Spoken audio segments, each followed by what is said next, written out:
This is exclusive Maserati. Exclusive, man. Maserati is not starting no trouble. I ain't doing anything. Was waiting on the deal for like a while. You know the process waiting on the deal. Might be paperwork or whatever. They was gonna do the deal. Prodigy and 50 got him the deal. Ozzy got so frustrated that he had the building surrounded, like 100 around the building. What? Yo, wanna pay me? Yo, I got the buildings around it. I done hang with Maserati Fox, pulled out to him in Apollo. Rest in peace, on Henchman and them. When you hear the name Maserati Fox, you are not just talking about some rapper who once stood next to 50 Cent. You were diving into one of the most feared street legends hip-hop has ever seen.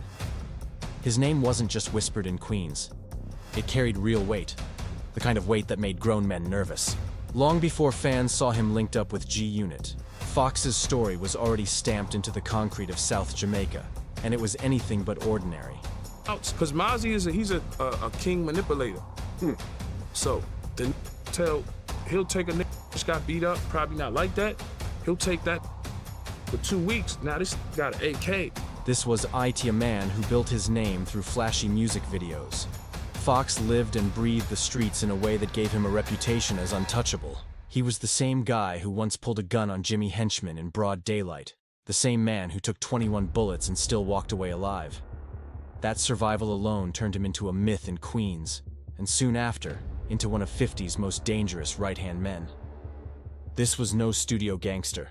Fox was the real deal, and everybody knew it. Born Jamal Green, Maserati Fox came up in South Jamaica, Queens, the exact same brutal blocks that shaped 50 Cent. I know what you're saying. 50 think he's good.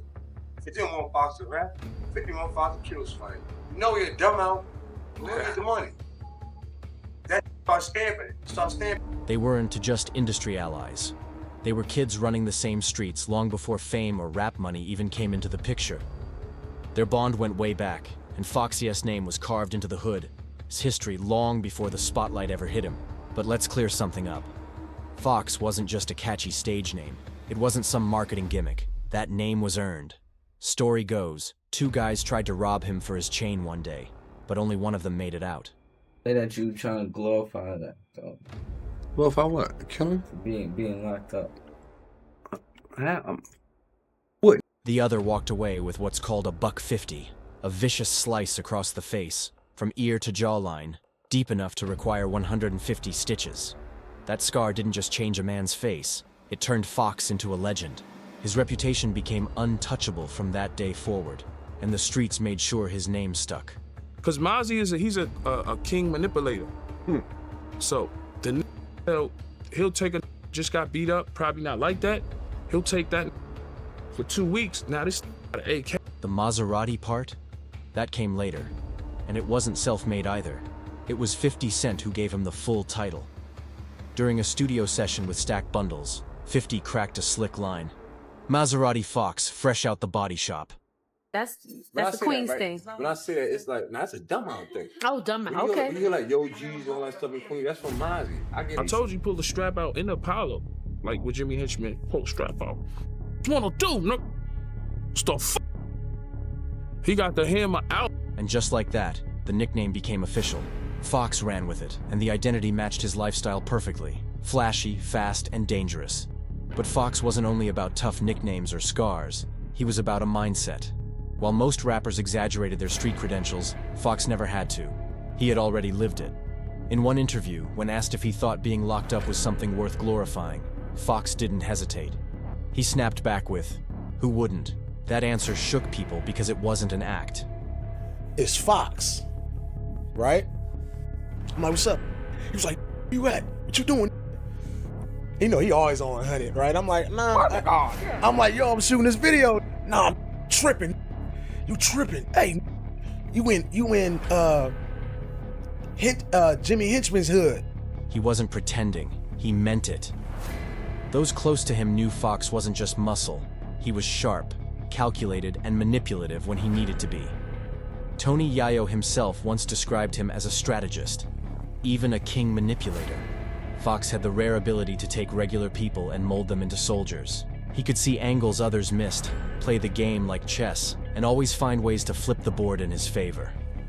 So when it came to G-Unit, Fox wasn't just another hanger-on.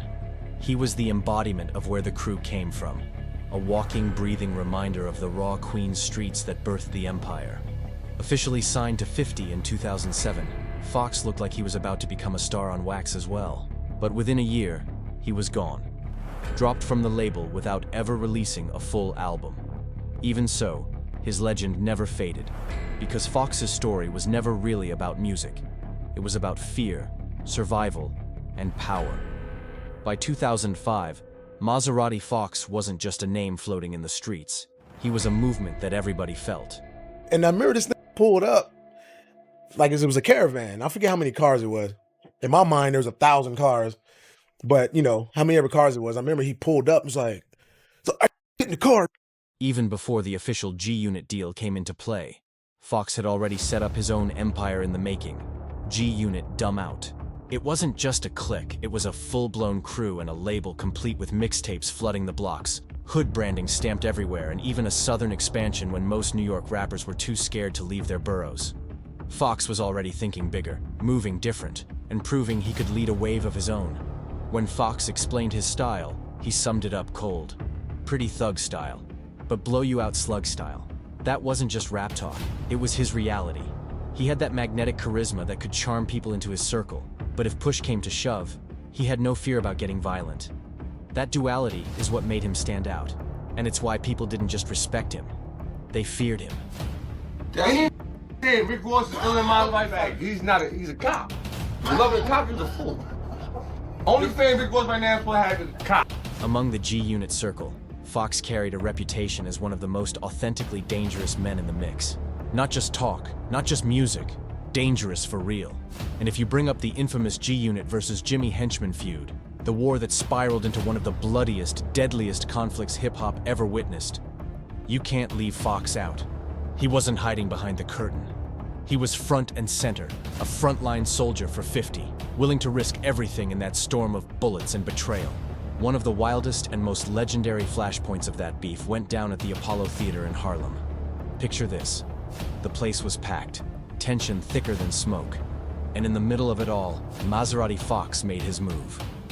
According to Tony Yayo, who stood right there to see it, Henchman and his crew had just passed through the metal detectors, heading toward the bar. That's when Fox stepped up, no hesitation, and actually pulled a gun on Jimmy Henchman inside the Apollo.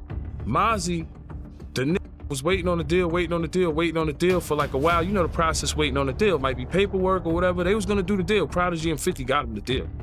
It was raw, reckless, and one of those moments that stamped Fox's reputation forever. Nobody doubted he was willing to take it there. Imagine being inside the legendary Apollo Theater in Harlem. Packed house, tension in the air, and right there, Maserati Fox pulls out a gun on Jimmy Henchman. Not in a back alley, not in secret. Inside one of the most iconic venues in the world, in front of everybody. Fox turned to Tony Yayo, strap in hand, and told him straight. He was ready. All he needed was the word, and he'd light up Henchman and his crew on the spot. That was Fox, raw, reckless, and fearless to the point of madness. Pulling a gun on one of the most powerful music executives in the game, surrounded by witnesses, wasn't just a move. It was a message. Fox was telling the world he didn't care about consequences, he wasn't scared of names, and he wasn't about to be intimidated. That energy defined Maserati Fox, wild, untouchable, and unpredictable. But the fallout came fast and brutal. Henchman's crew chose not to spark a massacre inside the Apollo that night. They walked away. But the streets don't forget, and payback was around the corner. Just days later, retaliation hit hard when Tony Yayo's Bentley got sprayed. A direct message from Henchman's camp that Fox's stunt wasn't going to slide quietly. This was war, and nobody was safe. And Fox's presence didn't just create chaos. It prevented losses, too.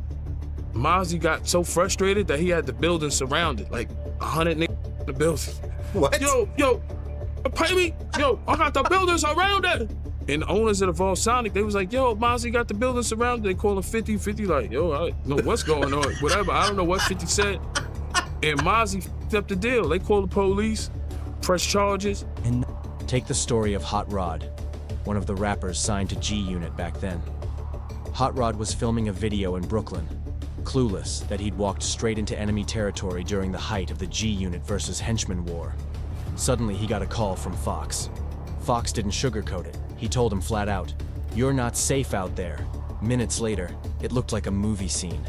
Fox pulled up deep. Convoys of cars rolling heavy, shutting the entire block down. They scooped Hot Rod out, moved him like a VIP under protection, and made sure nothing happened to him.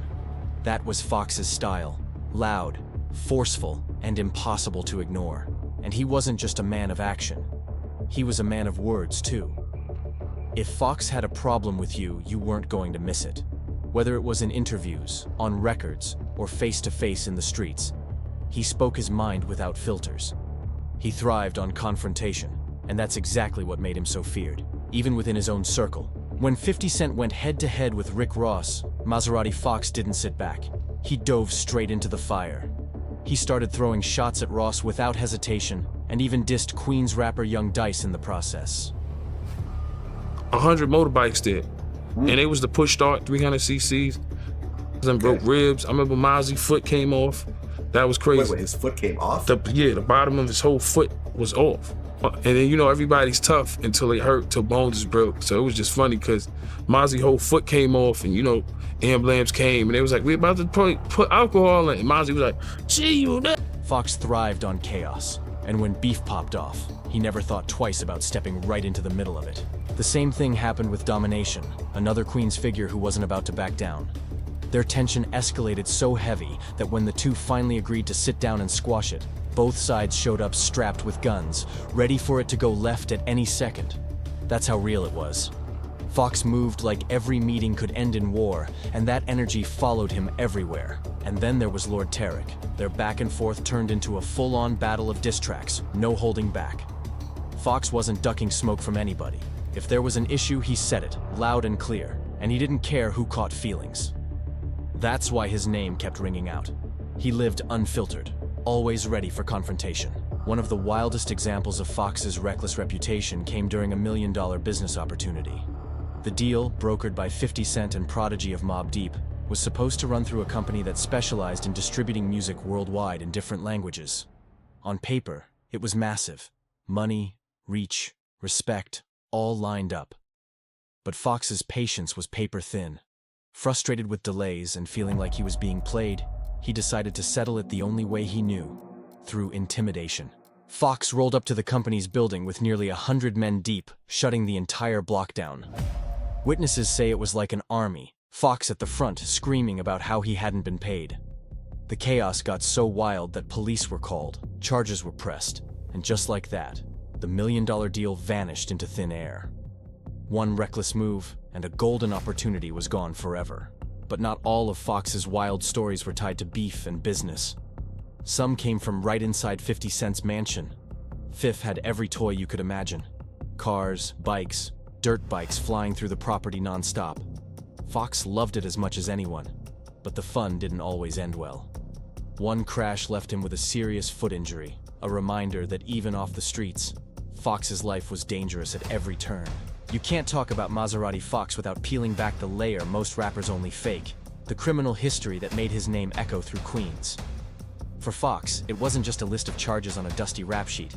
It was a real-life chronicle of violence, power, and street wars that turned him from a neighborhood figure into a street legend.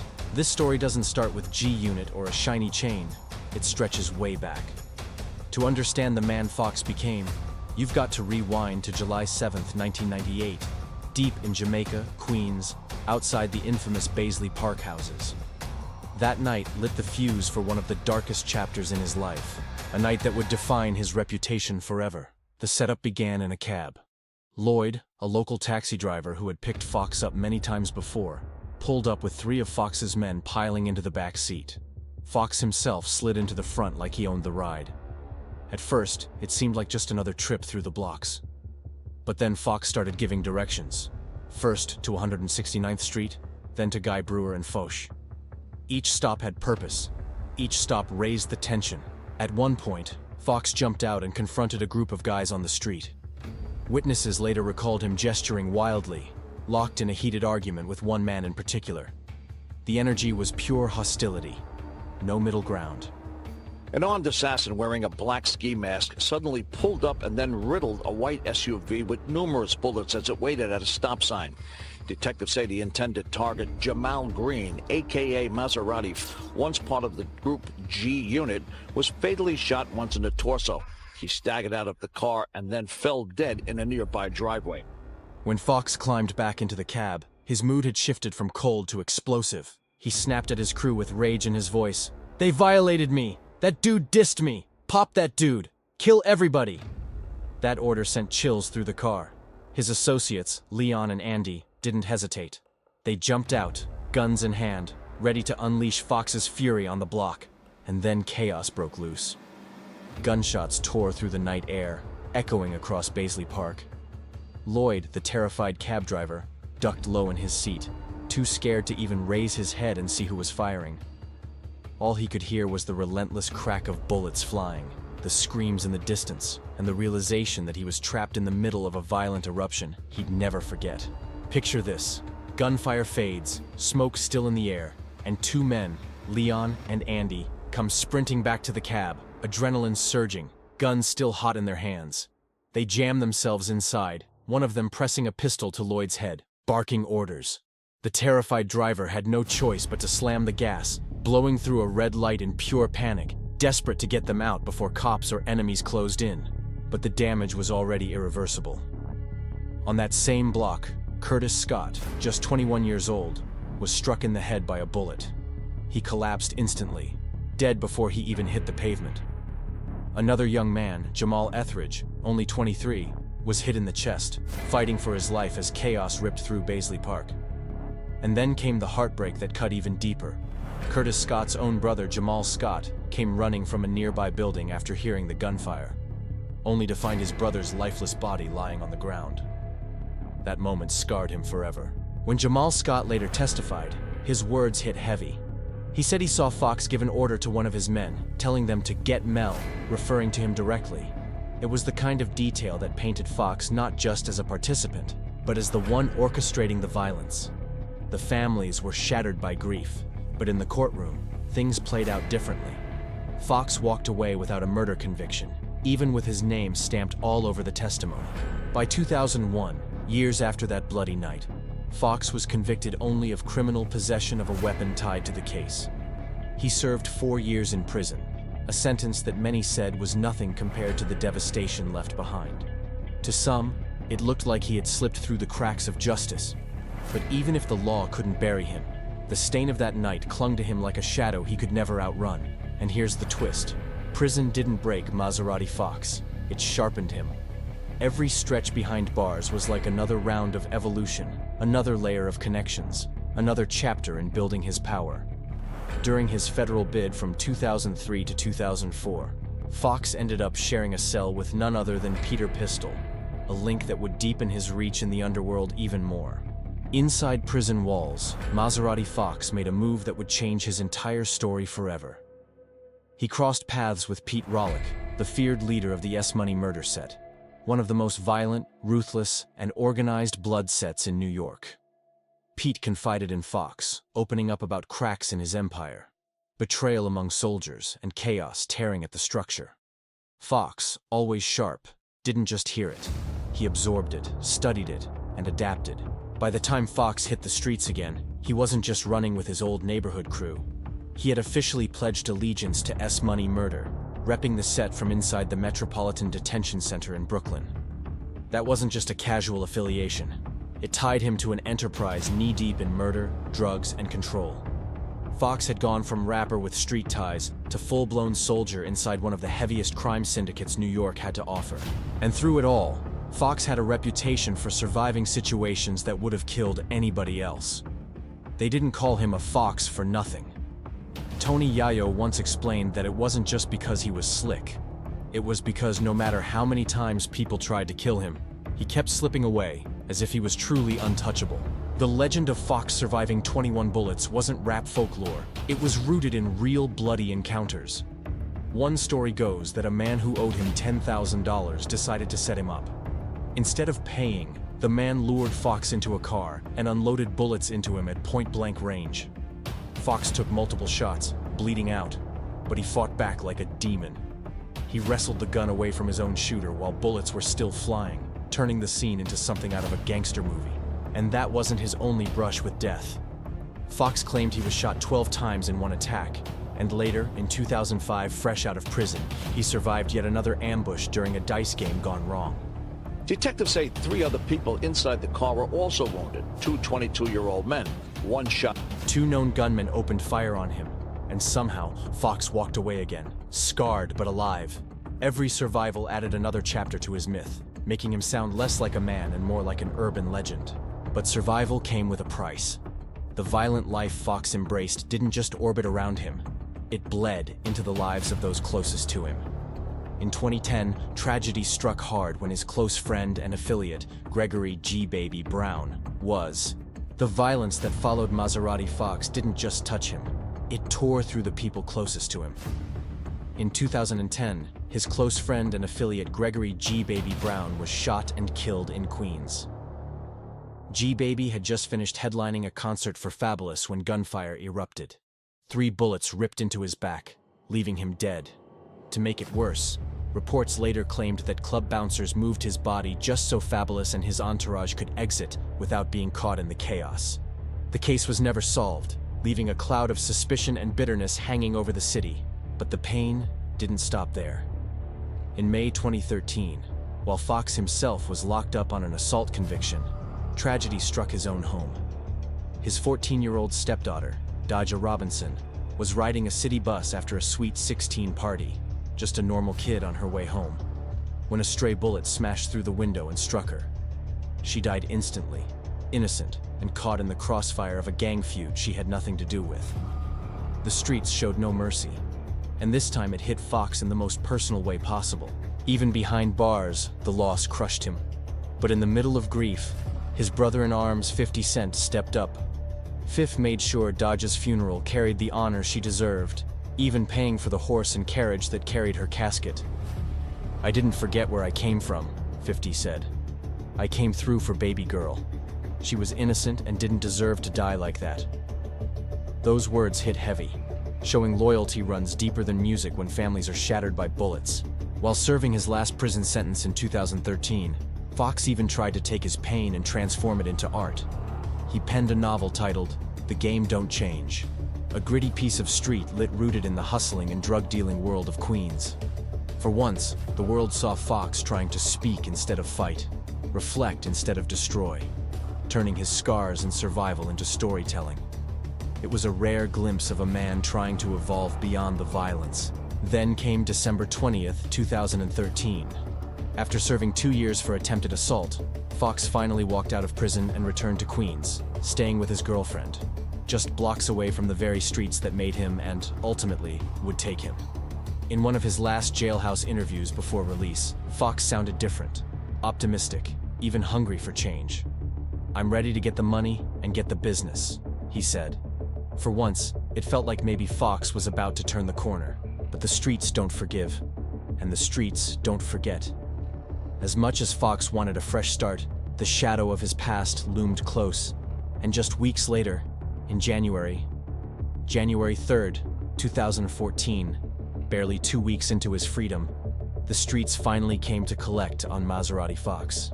Around 4:00 p.m. that Friday, Fox was riding in a Nissan SUV with 3 others at the corner of Farmers Boulevard and 133rd Avenue in Queens. What looked like an ordinary stop sign turned into his execution scene. Out of nowhere, a gunman dressed head to toe in black ski mask pulled tight, rolled up and unleashed a hail of bullets into the SUV. The silence of the snowy afternoon was shattered as gunfire ripped through the vehicle. Fox was struck fatally in the chest, mortally wounded, yet still managed to stumble out of the car, collapsing on the cold, snow-covered sidewalk. There, in broad daylight, Maserati Fox took his final breath. The hit didn't stop with him. The 3 others in the SUV were torn apart too. A 22-year-old man was shot in the neck and shoulder, left clinging to life in critical condition. Another man was struck in the arm. A woman in her 20s, identified as Aisha Brockington, believed to be Fox's daughter, was grazed by a bullet. The scene looked like a massacre, a bloody ambush in the middle of Queens for everyone to see. Police wasted no time piecing it together. To them, this wasn't random. It wasn't bad luck. It wasn't coincidence, it was revenge. The motive traced straight back to the unsolved 1998 murder of Curtis Scott outside Baisley Park. In the eyes of investigators, Fox's past had finally circled back. The streets had been waiting, the debt was never forgotten, and on that winter day, the bill came due in blood. You'd think Maserati Fox's murder would have brought closure, but instead it opened another twisted chapter in Queens history. Just weeks later, on February 11, 2014, police arrested Jamal Scott, the older brother of Curtis Scott, the man killed back in 1998. Jamal was hit with heavy charges: second-degree murder, multiple counts of attempted murder, felony assault, and weapons possession. On paper, it looked like long-delayed justice had finally landed. For a moment, it seemed like the cycle was complete, but Fox's story was never destined to end clean. In April 2016, the entire case collapsed in shocking fashion. The key witness, Raya Brockington, the same woman who had been grazed by a bullet during the ambush, recanted her testimony. She had originally sworn to police that she recognized Jamal Scott as the shooter, even under a mask. Later, she confessed she had lied, claiming detectives coerced her, threatening to call child services and take her kids if she didn't go along with their version. That revelation blew the case apart. Brockington was indicted for perjury, and Jamal Scott walked free after spending 2 years behind bars for a crime the courts couldn't pin on him. Just like that, Maserati Fox's murder was left officially unsolved. No conviction, no closure, just another Queens tragedy where everyone knew the streets had delivered justice, but the law couldn't seal it in black and white. Fox's life was cut short at 42, but his aura never died. To this day, his story refuses to fade. G-Unit's most feared street soldier, a man who lived like a character straight out of a crime novel, except it wasn't fiction, it was raw reality. His name still echoes in whispers, resurfaces in interviews, and stays etched in the bloody history of Queens. The legend of Maserati Fox isn't just remembered, it's retold like a cautionary tale, where survival and violence danced side by side until the streets finally claimed him for good.